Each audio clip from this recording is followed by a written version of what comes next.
Hello children, this video class is an initiative of Shivjyoti Educational Group. I am Shravya Vyas and I gladly welcome you all to my class. Today we shall be doing chapter 19 part 2, our rights and duties.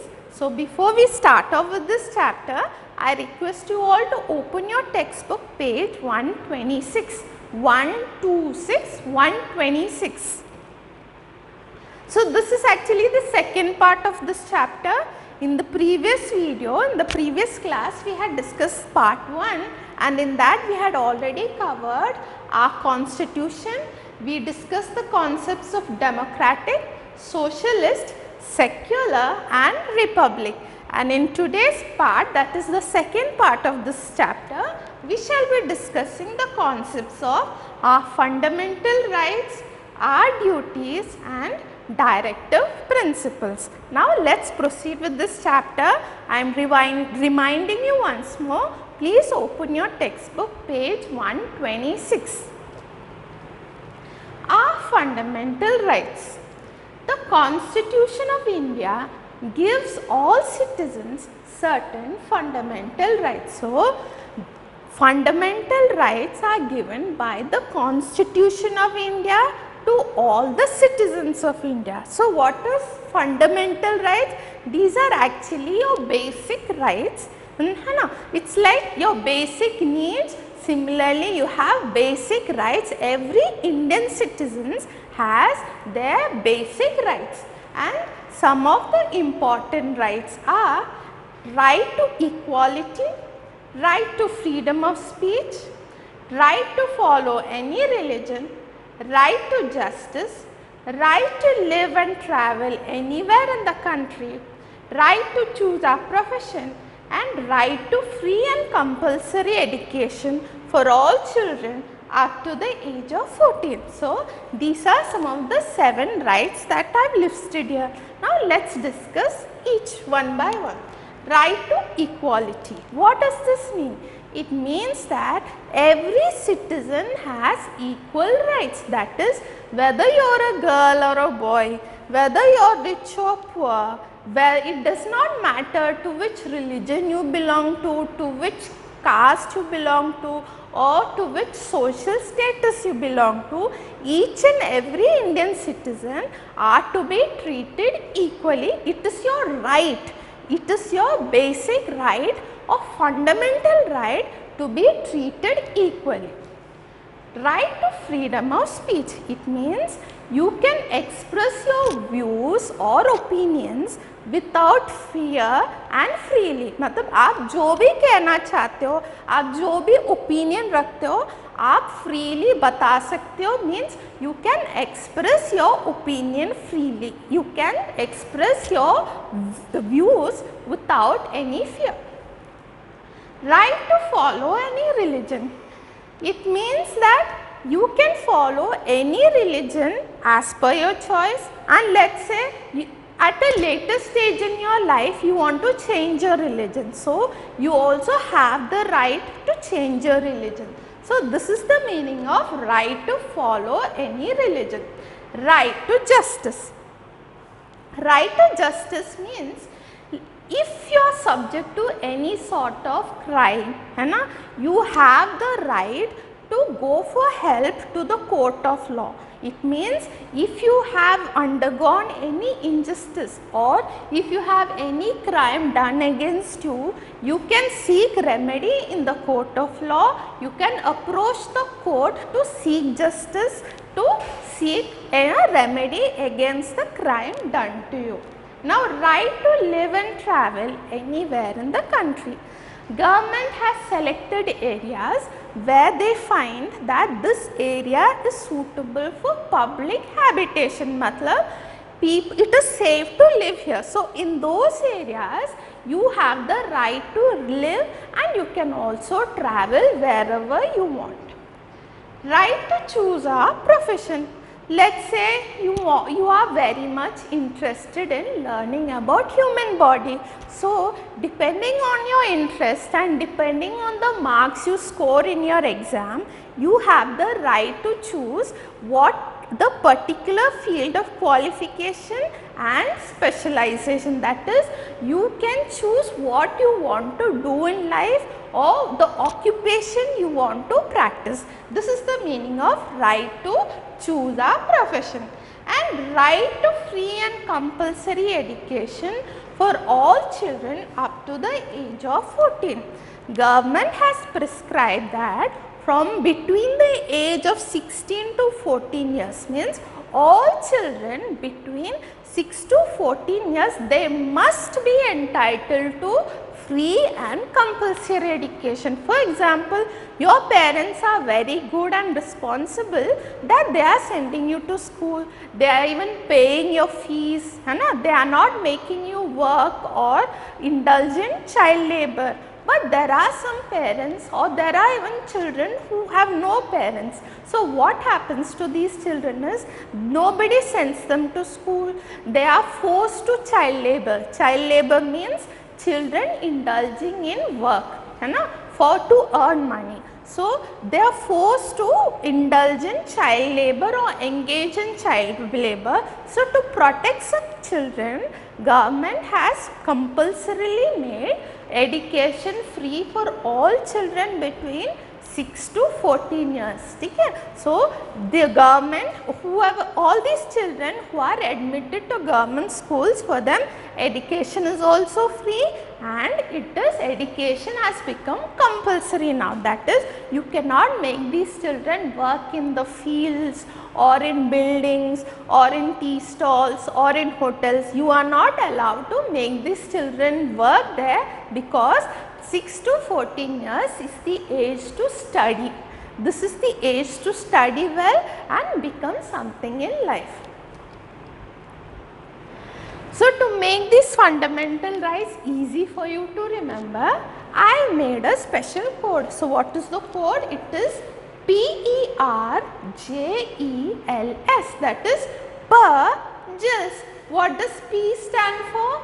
P means profession, E stands for equality, R stands for religion. So PER means profession, equality, religion. Now let us look at JELS. J for justice, E for education, L for live and travel, and S for speech. So this code will help you remember the names of the different rights. So P is right to choose a profession, E for equality, that is right to equality, R for religion, that is right to follow any religion, J for justice, that is right to justice, E for education, right to free and compulsory education for all children up to the age of 14, L for live and travel, that is right to live and travel anywhere in the country, and S for right to freedom of speech. Now let us proceed to our duties. Like our fundamental rights are those that the Constitution gives to us, that is the Constitution gives to the Indian citizens. But as citizens of our country, we also have certain duties. Duties is nothing like kartavya, just like it is you get your rights from your parents, it is your duty to be obedient to them, to be respectful to your parents. So in the same way, just as we get our rights from the Constitution or from our government, we also have certain duties towards our country. Now let us discuss what are those duties that we have towards our country, that is we must do for our country. Okay? Duties always come along with rights.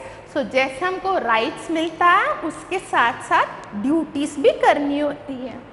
Some of our important duties as citizens of India are, we must follow the rules laid down by the Constitution. That is, जो भी rules या laws Constitution में lay down है, we must strictly follow them, and we must, it is our duty to be law abiding citizens. What is law abiding citizen? It means that we will follow the law. As an Indian citizen, it is our duty to follow the law. Now, second duty, we must honor the national flag and national anthem.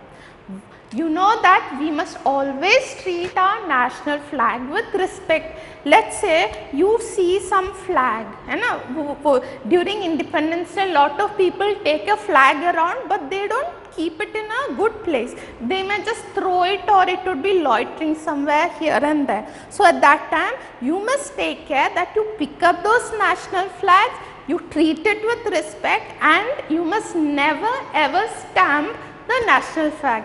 These are the small or little things that we can do for our country, we can do to respect our national flag. Same way as we do to national flag, we have to honor or respect our national anthem also. You know our Jana Gana Mana, right? So this is our national anthem. So whenever our national anthem is sung, you should not be seated, you should stand up. It is a way of showing your respect to the national anthem. So these are the small or little things that we can do for our country. We must help to keep our country united. How do we keep our country united? We must treat all Indian citizens as our brothers and sisters. We love our brothers and sisters, right? In the same way, we should love, help and support all the citizens of our country, just as we love and support and respect our brothers and sisters. We must defend our country at the time of danger. You know, there are a lot of communal riots happening. So even in that time, we should be alert and we should know and ensure that we do what is good for our country. We should never indulge in any activities that will hinder our country's peace. Okay? We must protect our national property. What is national property? All the property owned by the government is called national property. So some properties, they are public properties, means public can use them, but there are some properties that are restricted for public use, means public cannot use it. So this national property, for example of national properties are, you have your railway station, you have your museums, you have your research centers, you have your data centers, these are all national properties and we must protect them, means you must handle these places. Whenever you go to these places, you must handle with care and some decorum. We must protect our environment. We shouldn't do anything to harm our environment, because by harming our environment, we are harming our country, and by harming the country, we are harming the citizens of our country. So we must do all that we can to protect our environment, and we must treat all Indians as equals. Treat all Indians as equals means whether you are a boy or a girl, they are equal to you. Whether it doesn't matter which religion they belong to, they are still your brothers and sisters. It doesn't matter whether they are rich or poor, they are still your brothers and sisters. Why? Because they are all Indians. So this concludes our duties. Okay. Again, I have made a small code for you to remember our duties. So the code is need, run to. Now let's discuss need. N for national property, E for environment, another E for equals, and D for defend our country. Now we will see run to. R for rules, U for united, N2. There are two N's, so I put N2 here. One is national flag N1 and N2 is national anthem.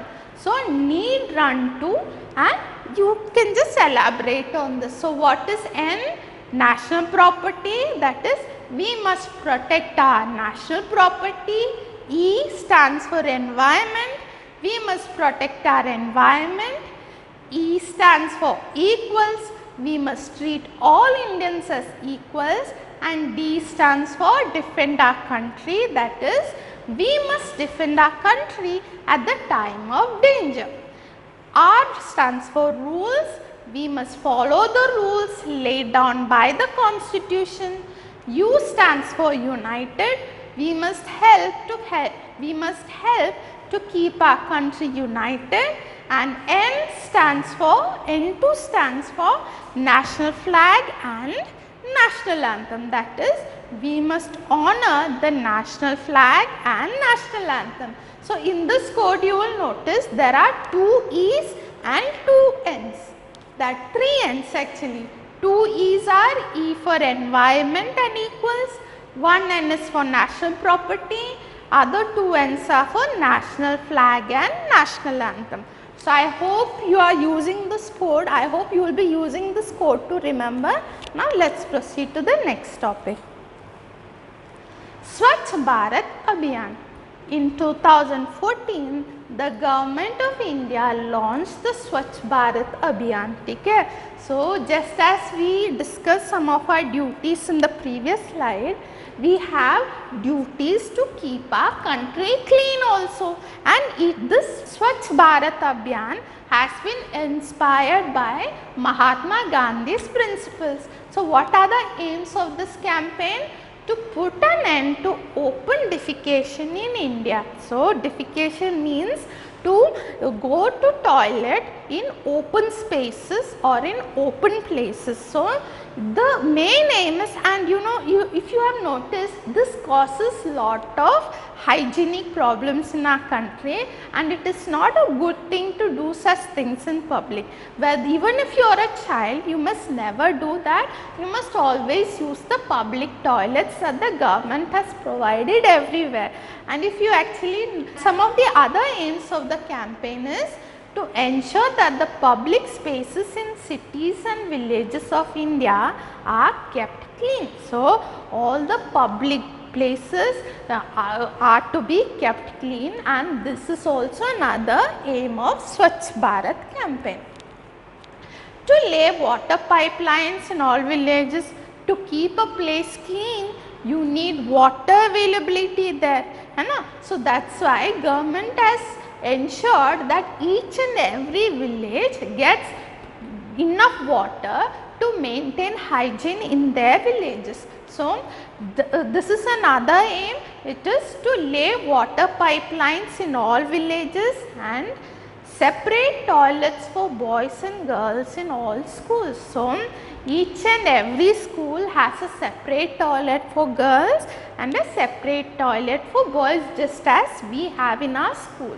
So, this is in brief about Swachh Bharat Abhiyan, and it is our duty to keep our surrounding areas clean, to keep our houses clean, and to wherever we go, we should not spread any dirt there. Means have some little courtesy to go carry yourself in a proper manner, in a clean manner. Now, let us come to directive principles. Our constitution lays down certain guidelines for the government to follow for the welfare of the people. So, first what did we learn? We learned the rights of the citizens of India. Then we learnt about duties of the citizens of India. Now, these are guidelines, means for whom? Guidelines for whom? For the government. And for what? For the welfare of the people. So, for the government to give, to work properly for the welfare of the people, there are certain guidelines which the government has to follow, and this is called directive principles. Some important guidelines are providing proper living conditions for all citizens. As you see, some are rich and some are poor, and some belong to the middle class category. So, because of this, especially the poor people, they do not get enough to fulfill their basic needs. That is, for their, what are the basic needs? food, clothing and shelter. These are the basic needs. So what government does is they put into practice certain schemes so that every person, every Indian citizen is able to fulfill their basic needs. So that is providing proper living conditions for all citizens. Now let's look at providing work for everyone. To fulfill your basic needs, you need work. Why you need work? Because only if you work, you get money. So there are a lot of employment schemes, that is work schemes, that the government has introduced for the citizens of India, and thus they are able to provide work for everyone. Ensuring that some people do not become rich by exploiting others. This is nothing but prevention of exploitation. Exploitation means taking undue advantage of the people, and because of this disparity between the rich and poor, the rich tend to think that they are more powerful. So government makes sure that the poor are not exploited by the rich. So this is called prevention of exploitation. And the last one, improving the conditions of weaker sections of society, such as those belonging to the scheduled castes and scheduled tribes. So in this category, that is in this category of scheduled castes and scheduled tribes, many people have been deprived of proper education and qualification. So government has made special schemes giving special preferences to these people belonging to scheduled castes and scheduled tribes. So in this way, the government is able to work together to ensure the welfare of the people. Again, I have made a small code to remember the guidelines. Okay, that is well W. So what is W? W is work for everyone, E for exploitation, L for living conditions, and W for weaker sections of society. Okay. So W is providing work for everyone, E for exploitation, that is ensuring that some people do not become rich by exploiting others. It's nothing but preventing exploitation. L for living conditions, that is providing proper living conditions for all citizens, and the last one, W for weaker sections of the society. Which are the weaker sections of society? It is the scheduled caste and scheduled tribes. So improving the conditions of weaker sections of societies, such as those belonging to the scheduled caste and scheduled tribes. This concludes our chapter. If you have any doubts, please feel free to ask me during the live doubt class, and let's do a very quick recap of this chapter. Our fundamental rights, what is the code? It is per gels, P for profession, E for equality, R for religion, J for justice, E for education, L for live and travel, and S for speech. Now let's go to our duties. What is the code for our duties? It is need, run, to. Okay? N for national property, E for environment, E for equals, D for defend our country, R for rules, U for united, and N2 for national flag and national anthem. Now let's come to our directive principles. So what are directive principles? These are the principles laid down in the constitution that guide the government to work for the welfare of the people. So again we have the code here, well W, that is W work for everyone, E for exploitation, L for living conditions, W for weaker sections of the society, and this concludes this chapter. Questions for live doubt class. Question 1. What do you call the principles that give guidelines to the government for the welfare of the citizens? Second question. Right to freedom of speech means that we can speak dash without fear. Question 3. we must dash the national flag and national anthem. Okay. So, these are the questions that you will have to type in the message box during the live doubt class. So, I hope you enjoyed this chapter. I thank you all for attending my class. Stay safe, stay happy and use your time fruitfully. Thank you.